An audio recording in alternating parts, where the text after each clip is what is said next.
இந்த ஒரு விஷயத்த நீங்கள் சரியாக நோட்டீஸ் பண்ணாமல் என்ன தான் ஹெவியாக work outs and strength training பண்ணாலுமே நீங்கள் போடுற எஃபர்ட்ஸ் எல்லாமே யூஸ்லெஸ் தான். பிகாஸ் உங்கள் பாடி எதிர்பார்க்குறது அதிக ஒர்க் அவுட்ஸ் கிடையாது, அதிகமான ப்ரோட்டீனை. லாஸ்ட் எபிசோடில் நீங்கள் ஒர்க் அவுட் பண்ணாமல் ஒரு நாளைக்கு எவ்வளோ ஆவரேஜாக ப்ரோட்டீன் எடுக்கணும்னு சொல்லி நான் ஷேர் பண்ணியிருந்தேன்.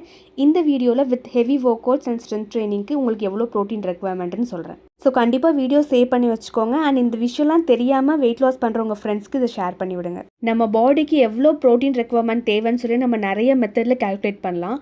அதில் one of the easiest and common method வச்சு தான் நீ கால்குலேட் பண்ண போகிறோம். ஜஸ்ட் உங்களோட வெயிட் இன்ட்டு 1.4 to 1.6. இந்த ஸ்க்ரீன்ஷாட்டில் கொடுத்த மாதிரி என்னோட வெயிட் இன்ட்டு 1.5 நான் போட்டிருக்கேன். ஸோ இதில் எவ்வளோ கிராம்ஸ் ஆஃப் ப்ரோட்டீன் வருதோ அவ்வளோ கிராம்ஸ் ஆஃப் ப்ரோட்டீன் தான் நீங்கள் ஒரு நாளைக்கு எடுத்துக்கணும். அண்ட் இந்த protein calculation heavy workouts and strength training பண்ணுறவங்களுக்காக தான். நான் லாஸ்ட் வீடியோவில் சொன்ன மாதிரி இதை வச்சு உங்களோட மேக்ரோஸை அட்ஜஸ்ட் பண்ணிக்கணும். ஸோ நான் ஒரு பேலன்ஸ்டு மீல் தான் சாப்பிட்றேன், ஒர்க் அவுட்ஸும் பண்ணுறேன், அதனோட பாடியில் எந்த சேஞ்சஸுமே தெரியல அப்படின்னா நீங்கள் ஃபர்ஸ்ட் செக் பண்ண வேண்டியது உங்களோட ப்ரோட்டீன் தான். இதே மாதிரி வெயிட் லாஸ் ப்ளஸ் ஃபிட்னஸ் பற்றின இன்ஃபர்மேஷன் வேணும்னா பேஜை மறக்காமல் ஃபாலோ பண்ணிக்கோங்க. அண்ட் ப்ரீவியஸ் எபிசோடும் செக் பண்ணி பாருங்கள், அப்போ தான் வீடியோ கண்டினியூஸாக புரியும்.